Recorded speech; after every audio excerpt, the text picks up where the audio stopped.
Hello everyone, welcome back to study centre. तो आज हम पढ़ने वाले हैं हाइड्रोजन पेरोक्साइड के बारे में, यानी hydrogen peroxide that is H2O2, जिसको आप जानते होंगे that is used in many of the organic and inorganic reactions. और साथ में ये जो है बहुत ही ज़्यादा इंपॉर्टेंट स्कोरिंग और एक तरह से मैं मानता हूँ कि इजी टॉपिक है ऑफ द हाइड्रोजन चैप्टर। इसके मैंने एक और वीडियो बना रखी है जिसमें मैंने पूरा का पूरा हाइड्रोजन के बारे में समझाया हुआ है, जो आपका हाइड्रोजन, जो आपका प्रोटियम, ड्यूटेरियम एंड ट्रिटियम तीनों आइसोटोप्स हैं उनके बारे में, साथ में हैवी वाटर के बारे में और हार्डनेस ऑफ वाटर के बारे में, साथ में टेम्परेरी एंड परमानेंट हार्डनेस को कैसे रिमूव किया जा सकता है, दैट वीडियो इज मेड, तो आप वो देख सकते हैं।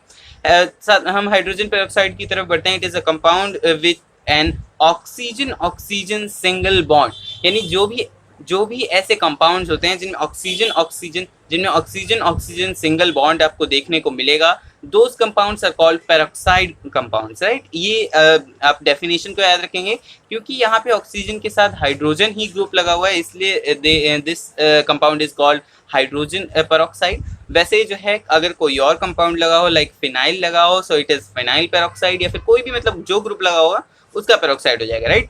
It is also a strong oxidiser. क्यों? क्योंकि यहाँ पे ऑक्सीजन सिंगल बॉन्ड है, तो वो सिंगल बॉन्ड जो है वो इजीली ब्रेक हो सकता है एंड उस बॉन्ड के ब्रेक होने की वजह से ऑक्सीजन रिलीज हो सकता है। नेसेंट ऑक्सीजन से जो है ऑक्सीडेशन इजीली हो सकता है, क्योंकि आपको पता है ऑक्सीडेशन की जो बेसिक डेफिनेशन है वो यही है कि ऑक्सीजन का किसी कंपाउंड के साथ रिएक्ट करना या फिर उसके साथ अटैच होना, वो उस रिएक्शन को हम ऑक्सीडेशन रिएक्शन कहते हैं, राइट। आगे आप देख सकते हैं, हम पढ़ेंगे कुछ methods of preparation of hydrogen peroxide. We have here the first of all by reaction of sulphuric acid और phosphoric acid on hydrated barium peroxide. यानी आप HCl यूज नहीं कर सकते, that's also a mineral acid, but आप वो use नहीं करेंगे। आप सल्फ्यूरिक एसिड या फिर फॉस्फोरिक एसिड में से दोनों में से कोई सा भी बेरियम पेरोक्साइड के ऊपर, यानी BaO2, तो BaO2 के साथ जो है sulphuric acid and phosphoric acid की रिएक्शन हम देखने वाले हैं। तो फर्स्ट ऑफ ऑल इनकी रिएक्शन में अगर हम देखें तो BaO2.8H2O, क्योंकि BaO2 जो है मोस्टली हाइड्रेटेड फॉर्म में रहता है, इसको एनहाइड्रस फॉर्म में भी यूज किया जा सकता है, as you can see in the next reaction, but यहाँ पे इसको हाइड्रेटेड फॉर्म में यूज किया गया है। साथ में हमने H2SO4 डाला।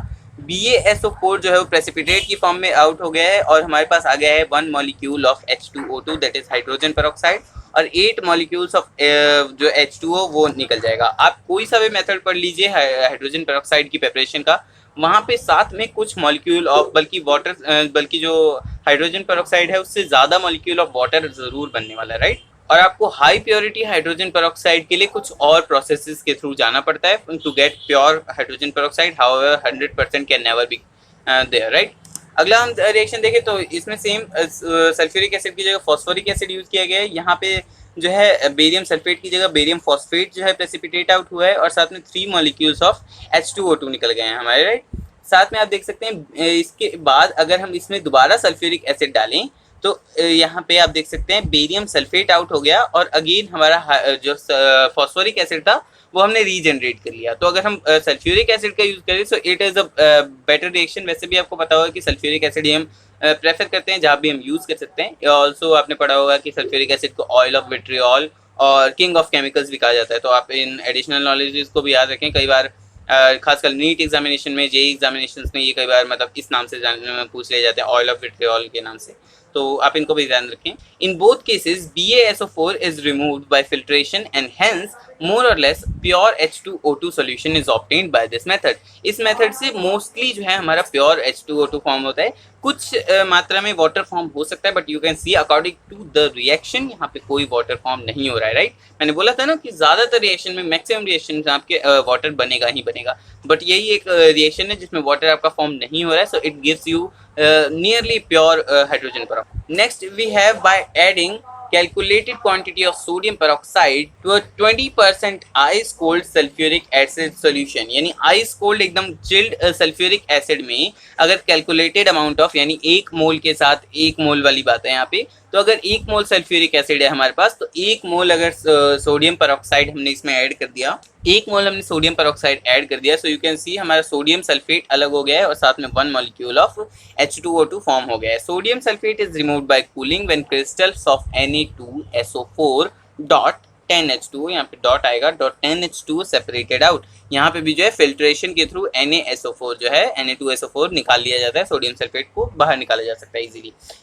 आगे हमारे पास जो इम्पॉर्टेंट है, ये मर्क्स मेथड जो है इम्पॉर्टेंट मेथड्स में नहीं आता है, क्योंकि हमें जो एनसीईआरटी में दिया हुआ है वो इलेक्ट्रोलिसिस ऑफ वाटर दिया हुआ है, साथ में बेरियम परऑक्साइड के साथ रिएक्शंस दी हुई हैं, और आपको शायद ये वाली रिएक्शन भी मिल जाए, but you will not gate I think marks reaction in the NCERT. H2O2 can be obtained by passing a current of CO2 through a cold pasty solution of barium peroxide in water. इसमें होता क्या है कि आपका जो CO2 है वो पास किया जाता है from the solution, pasty solution जो कह सकते हैं आप, सेमी सॉलिड सॉल्यूशन जो है उसके थ्रू पास किया जा सकता है CO2 को, जो बेरियम परऑक्साइड है उसकी. तो होता है क्या, बेरियम कार्बोनेट निकल गया, क्योंकि आपको पता है CO2 और H2O की फॉर्मेशन से वैसे भी HCO3 एसिड बनता है जिसकी रिमूवल हो सकती है, और वो जाके जो है H2O2 फॉर्म कर लेता है इजीली, राइट. नेक्स्ट हमारे पास कुछ आती है इंडस्ट्रियल प्रिपरेशन की मेथड, उनके बारे में हम आगे पढ़ने वाले हैं. So you can see H2O2 can prepared by the following methods, यानी कुछ इंडस्ट्रियल मेथड्स हमारे पास है. First of all electrolysis of 50% sulphuric acid. मैंने कहा था ना सल्फ्यूरिक एसिड वाली रिएक्शन जो है एनसीईआरटी में सबसे इजीली हमें दिखाई देती है, जो कि दी हुई है.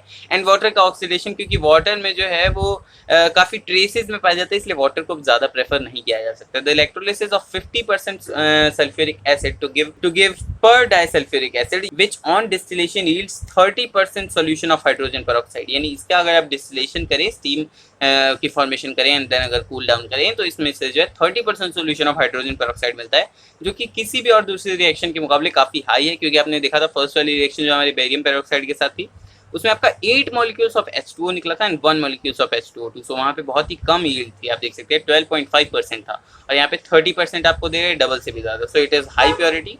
उसके बाद आप देख सकते हैं यहाँ पे 2 मॉलिक्यूल्स ऑफ H2SO4 को हाइड्रोलाइज किया, 2H+ एंड HSO4 निकल गया.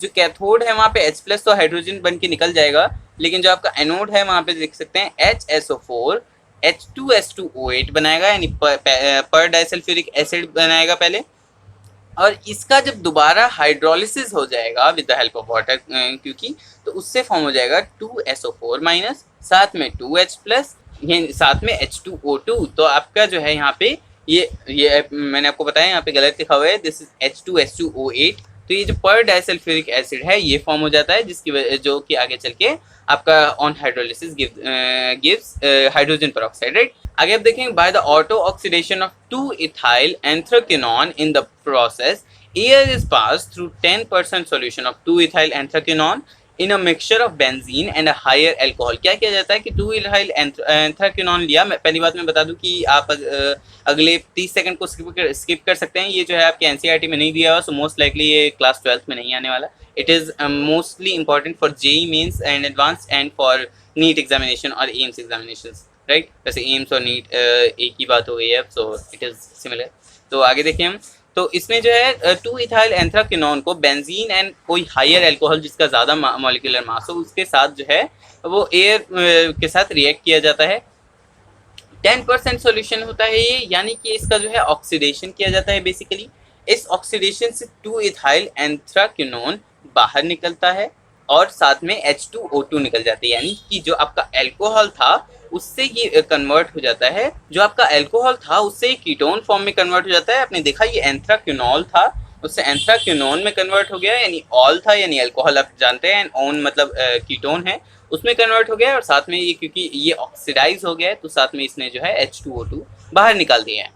नेक्स्ट वी कैन सी, इसके बारे में कुछ दिया है कि the resulting 2 ethyl anthraquinone is then reduced by hydrogen in the presence of palladium as a catalyst. यानी इसको वापस से एंथ्राक्विनोल में कन्वर्ट किया जा सकता है ताकि हम इसे बार बार यूज कर सकते हैं for the preparation of H2O2, और इसकी कैटलिस्ट पैलेडियम की मदद से हम इसे वापस एंथ्राक्विनोल में कन्वर्ट कर लेते हैं, and we can continue the reaction with the same compound. Thus the continuity of the process is maintained and process needs only H2, atmospheric O2 and water as the major raw material. यानी raw material जो है हम raw material में जो है ethyl एंथ्राक्विनोल को नहीं लेते हैं, क्योंकि that becomes like a catalyst. यानी वो एक बार यूज हुआ वो अगेन वापस आ जाता है, देन अगेन यूज हुआ वो अगेन वापस आ जाता है, हम उसे रीजनरेट कर सकते हैं.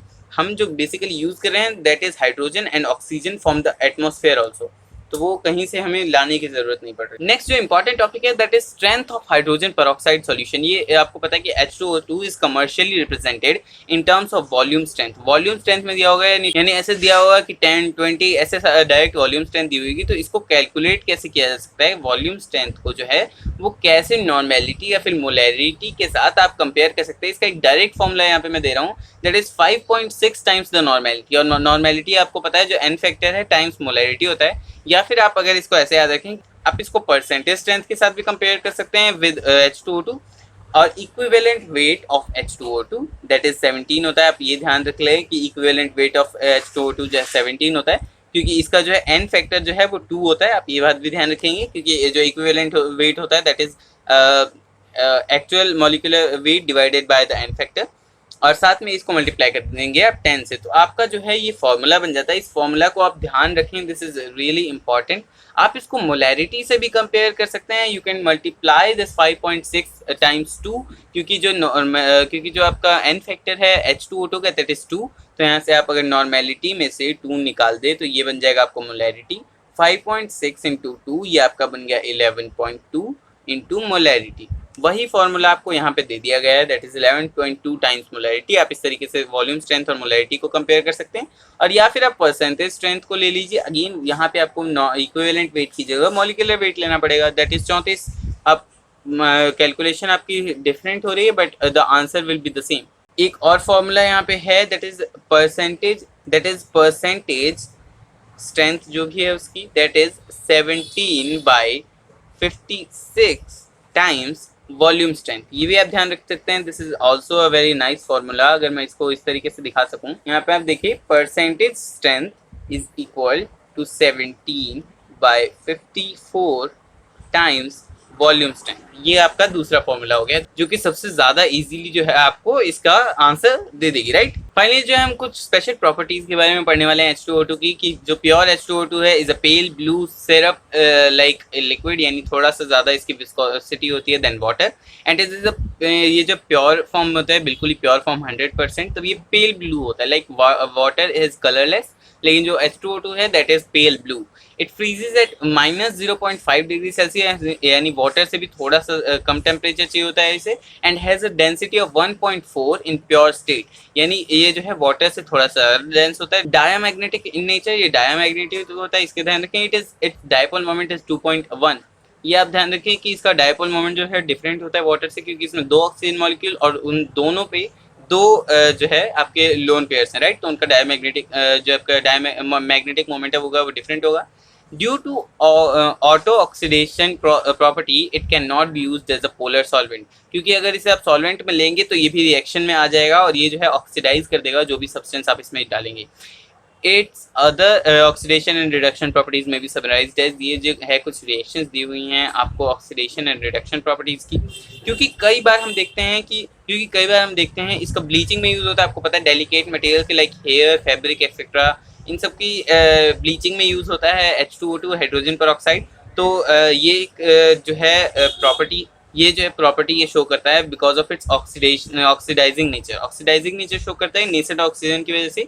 ये H2O2 जब डिकम्पोज होता है तो ये ऑक्सीजन, नेसेंट ऑक्सीजन जो है O को रिलीज करता है, और इस O की वजह से जो है ये रिएक्शन होता है and it does your oxidation हो जाता है जिस भी चीज के साथ ये रिएक्ट करता है, राइट। तो आप इन रिएक्शंस को वैसे याद रख सकते हैं, but they are not as much important specially for class 12, क्योंकि मैं क्लास 12 को स्पेशली फॉर क्लास 11, क्योंकि मैं क्लास 11 के लिए भी ये वीडियो बना रहा हूँ। It is a very important topic for class 11th also, तो अगर वो बच्चे देख रहे हैं तो इट इज़ वेरी गुड। और साथ में मैं रिकमेंड करूँगा to watch this one also. ये वीडियो बहुत ज़्यादा इंपॉर्टेंट होगी आपके लिए, सो वॉच दिस वीडियो, क्योंकि इसमें मैंने बहुत ज़्यादा इंपॉर्टेंट टॉपिक्स को समझाया हुआ है। सो अगर तब तक के लिए thank you very much. Channel को सब्सक्राइब कर दें और वीडियो को लाइक ज़रूर कर दें, कि वीडियो को लाइक करेंगे तो मुझे सपोर्ट मिलेगा for making more videos and आपको के साथ नॉलेज शेयर कर सकूँगा।